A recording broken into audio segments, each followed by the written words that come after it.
College जाना है, fees भरनी है, लेट हो रहा है। पापा उठिए ना, क्या हुआ है? रामचरण जी का देहांत हो चुका है।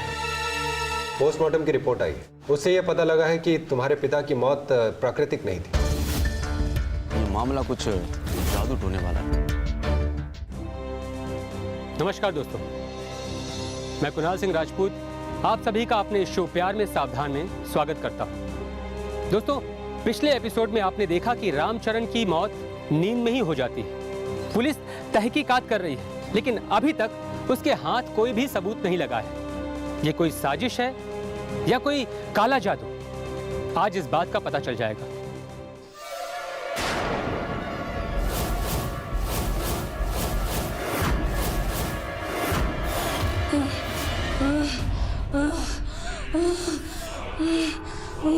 कौन है तू? कहां से आई है? बोल बोल, कौन है तू और कहां से आई है? नहीं बताएगी, नहीं बताएगी तो ले। हाँ।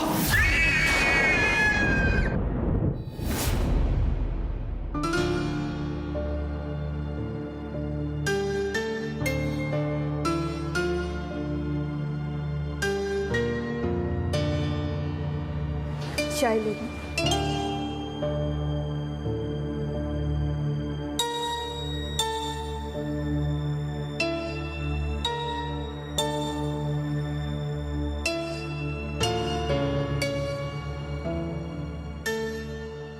राजेंद्र, अब तुम्हें कॉलेज जाना चाहिए।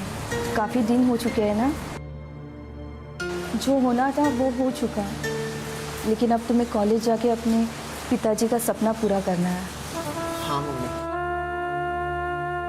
तुम्हारे पिताजी ने उस रात मुझे बीसी के पैसे दिए थे, मैं तुम्हें कॉलेज के लिए देती हूँ, ठीक है? क्या बात है, तुम इतने हिचकिचा क्यों रहे हो? मैं तुम्हारी अम्मा हूँ ना, सौतेली हूँ, लेकिन हूँ तो सही। अरे मम्मी, ऐसा कुछ नहीं है। मैं रात रात भर सो नहीं पाता, पापा के बारे में सोचता रहता हूँ, कोई भी काम में ध्यान ही नहीं लगता। मैं समझ सकती हूँ बेटा, क्योंकि मेरा भी हाल यही है, लेकिन ज़िंदगी में आगे भी तो बढ़ना चाहिए ना। रुको, मैं फीस के पैसे लेके आती हूँ।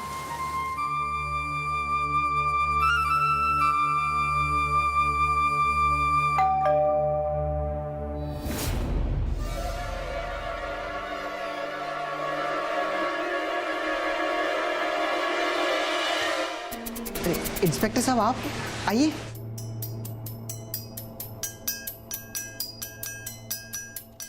अरे आप लोग, कुछ पता चला? नहीं, अभी तहकीकात जारी है। राजेंद्र, तुम्हारा एक ही नंबर है जो पिछली बार तुमने इन्हें दिया था? हाँ सर, वही है। और मम्मी का भी एक ही नंबर है जो पिछली बार मैंने आपको दिया था। आपका एक ही नंबर है? हाँ, मेरा एक ही नंबर है। ठीक है, मैं यहाँ से गुजर रहा था तो सोचा आप लोगों से पूछ लूँ कि कोई नई बात या कोई नई खबर तो नहीं है आपके पास, इसलिए चला है। चलता हूँ। आप चाय पी के जाइए। नहीं धन्यवाद, केस सॉल्व हो जाए तो चाय ज़रूर पिए। अभी चलता हूँ।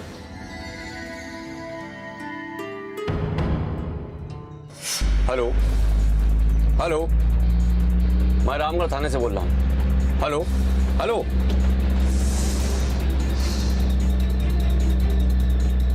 हेलो, क्या हुआ शुक्ला? सर, जो आपने नंबर दिया था मैंने उसी नंबर पर फोन किया, बट जैसे ही मैंने बताया कि मैं पुलिस थाने से बोल रहा हूँ, फौरन उसने फोन काट दिया और सर अब फोन स्विच ऑफ आ रहा।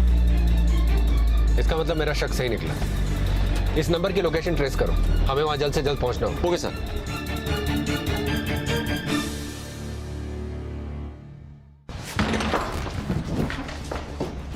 साहब, फोन ट्रेस हुआ है और वो यही का है, और उसका असली नाम जोगिंदर शर्मा है, बट सारे लोग उसे बुधिया के नाम से जानते हैं। अंदर देखते हैं अंदर क्या चल रहा था। Okay sir.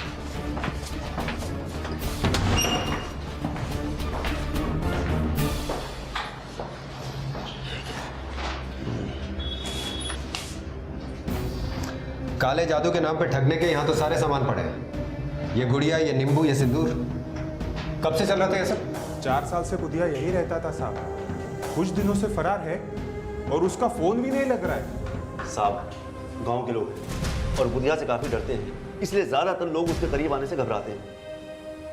काले जादू से डर लगता है साहब, इसलिए गांव वालों ने बुधिया के खिलाफ आवाज नहीं उठाई।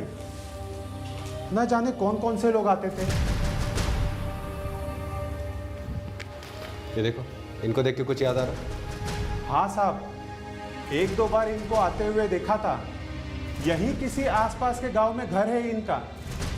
नाम पता नहीं बता पाएंगे, हाँ, लेकिन देखा है जरूर। साहब, कोई काले जादू जैसा? अब इन पे काला जादू तो हम करेंगे।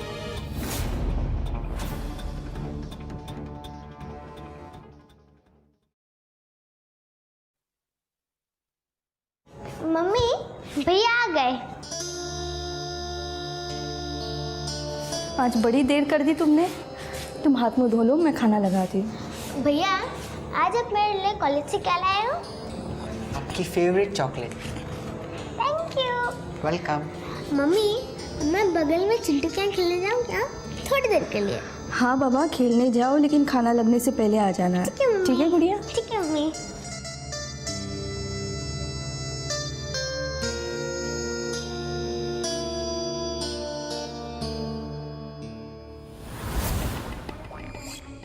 सर, आप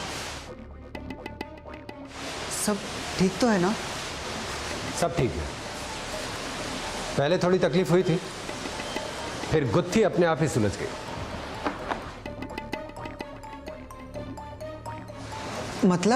मतलब ये कि खूनी का पता चल गया है। सर, कौन है खूनी? और उसने मेरे पापा के साथ ऐसा क्यों किया? अब क्यों किया और कैसे किया, ये तो खूनी खुद बताएगा। सर आप क्या बोल रहे हो?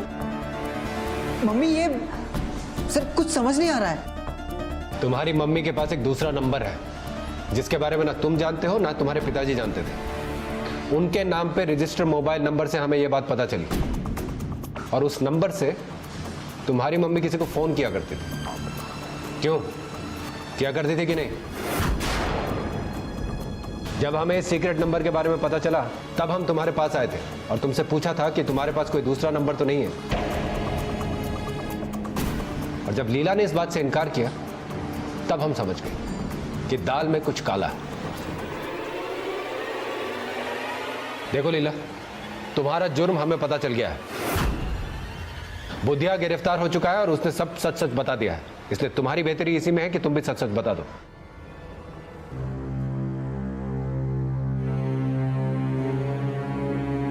हाँ, ये सब मेरा ही किया धरा है।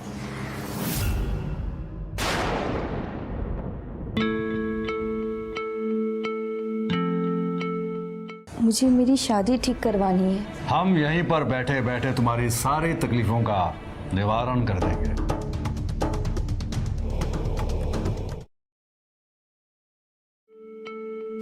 हमारी नई नई उनसे शादी हुई थी, सब कुछ अच्छा था। ये उनकी दूसरी शादी थी और पहली शादी से तुम थे राजेंद्र। मुझे कुछ समझ में ही नहीं आ रहा था।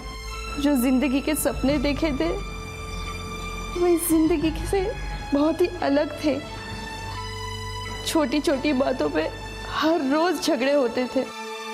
मुझे लगा कि समय के साथ सब कुछ ठीक हो जाएगा, लेकिन नहीं, झगड़े बढ़ते ही गए। देखो लीला, शादी से पहले मैंने सारी बातें बता दी थी तुम्हें, कुछ नहीं छुपाया था तुमसे मैंने, और सारी बातें जानने के बाद ही तो तुमने शादी की थी ना मुझसे। मुझे क्या पता था कि शादी के बाद मेरी जिंदगी बेरंग सी हो जाएगी। ना कभी कहीं घुमाने ले जाते हैं ना कुछ। दम घुटता है मेरा यहाँ पर।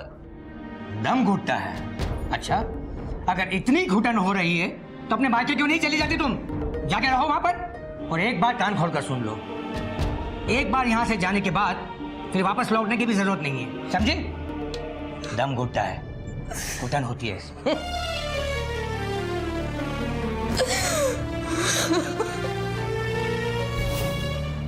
एक दो बार हमारे फिर से झगड़े हुए और तब रामचरण जी मुझे गांव छोड़ के आए तो मैं बहुत बुरा लगा। ऐसा लगा कि हमारी जिंदगी बिखर गई है। फिर किसी ने हमें बुदिया के बारे में बताया, हमसे कहा कि बहुत बड़ा जादूगर है, तुम्हारी सारी तकलीफ जादू से दूर कर देगा। आप बाहर रुकिए, हम इनको देख लेते हैं, जाइए।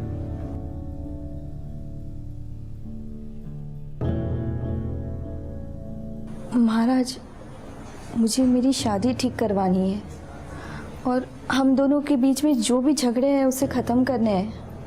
तुम्हारा नाम लीला है ना? जी। बड़ा ही सुंदर नाम है, लीला। और हाँ, तुम मुझे महाराज नहीं बुदिया कहकर बुलाओ। आओ, डरो मत, मेरे करीब आकर बैठो। आओ।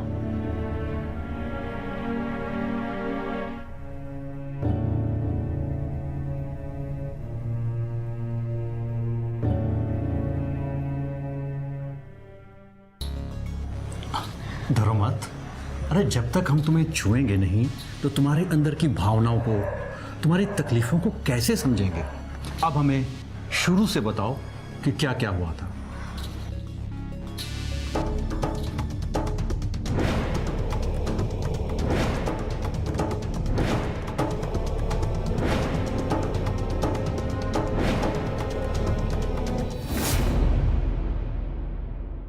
मैं उनसे बहुत बार मिली, उन्हें हमने सारी बातें बताई। मुझे ऐसा महसूस हुआ कि उनके अंदर एक बहुत बड़ी शक्ति है। मेरी प्यारी लीला, तुम्हें तो पता ही नहीं है कि तुम्हारे घर में क्या क्या चल रहा है। आपको क्या दिखाई दे रहा है, हमें भी तो बताइए। रामचरण की पहली बीवी अभी भी उस घर के इर्द गिर्द मंडराती है। तुम्हें उससे सावधान रहना होगा और हाँ, रामचरण से भी बच के रहना होगा। ठीक है। ज्यादा झगड़ा मत करना, धीरे धीरे हम सब ठीक कर देंगे। ठीक है, लेकिन हमें वहाँ पे बहुत अकेलापन महसूस होता है। कोई बात नहीं, तुम एक नया सिम कार्ड ले लो और हाँ, इसके बारे में किसी को कुछ मत बताना। बस फोन से हम दोनों आपस में संपर्क में रहेंगे और हाँ, कोई भी तकलीफ हो तो मुझे बता देना। हम यहीं पर बैठे बैठे तुम्हारी सारी तकलीफों का निवारण कर देंगे। ठीक है?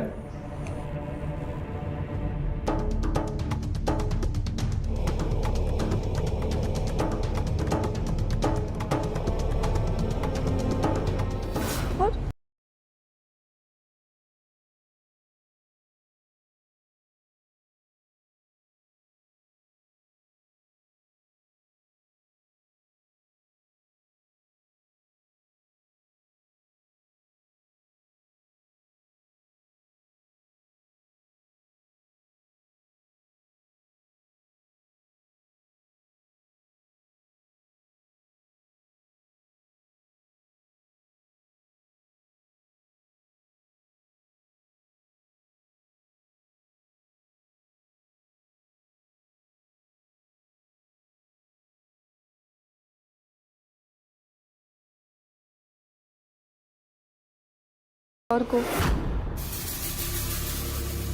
किस सोच में डूबी हो जानू? हम रामचरण के साथ और जिस्मानी रिश्ता नहीं रख सकते। तुमने जैसे जैसे कहा था हमने वैसे वैसे किया, पर नहीं, अब बर्दाश्त नहीं होता। तो इस रामचरण को छोड़ क्यों नहीं देती हो तुम?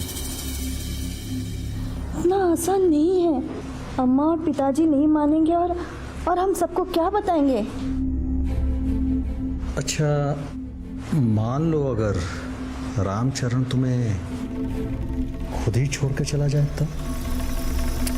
फिलहाल तो तुम अपना व्रत का नाटक करती रहो। इस दौरान रामचरण स्वयं तुमसे दूर हो जाएगा और उसके बाद क्या क्या करना है हम तुम्हें बताते रहेंगे। ठीक है? व्रत खत्म होने से पहले मैंने और बुदिया ने फ़ोन पे ही वो सारी प्लानिंग कर ली थी।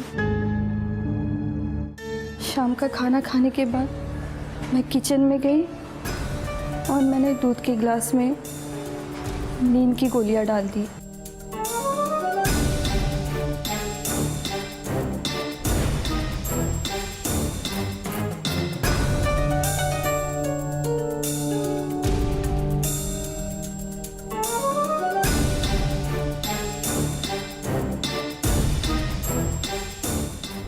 व्रत खत्म होने के बाद मैं नहीं चाहती थी कि रामचरण मेरे करीब आए, इसलिए मैंने वो दवाई वाला दूध उन्हें पिला दिया। थोड़ी पास तो आ जाओ। अरे पहले दूध तो पी लीजिए। हे भगवान, दूध चलो ठीक है।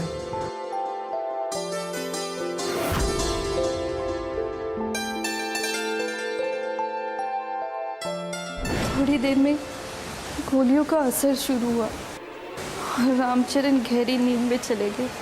अरे चक्कर सा आ रहा है। क्या हुआ? आप ठीक तो हैं? सुनिए, क्या हुआ आपको?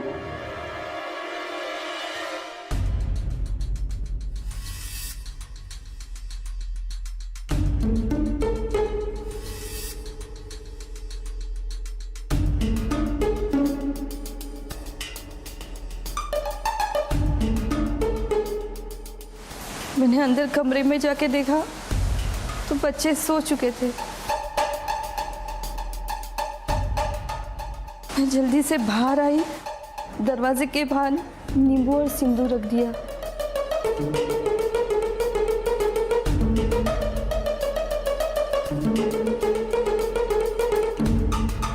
और दरवाज़ा खोल दिया ताकि कोई मुझ पे शक ना करे। ये मैंने इसलिए किया क्योंकि बुधिया ने मुझे ये बात खास करके बताई थी।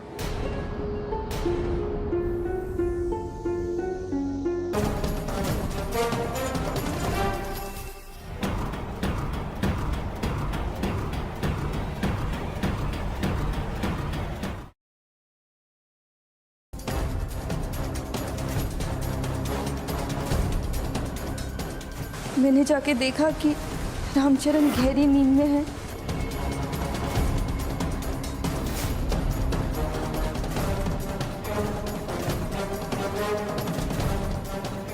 तब मैंने एक तकिया लिया, उनके मुंह पे रखा, उनका नाक दबाकर मैंने उन्हें जान से मार दिया।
मुझे लगा कि सब कुछ ठीक हो जाएगा, लेकिन नहीं, सब कुछ खराब हो गया।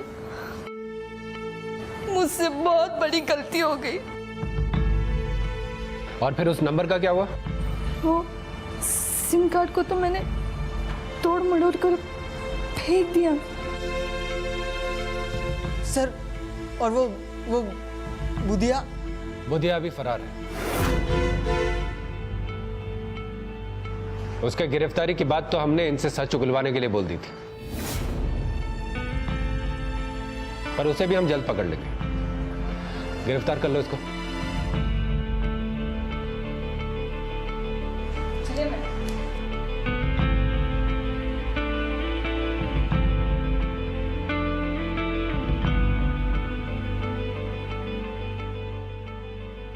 Thank you sir.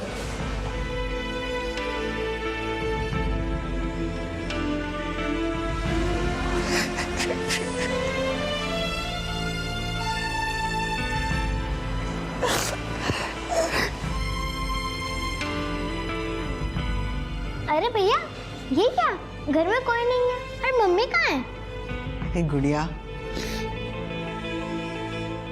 मैं हूं ना आपके साथ।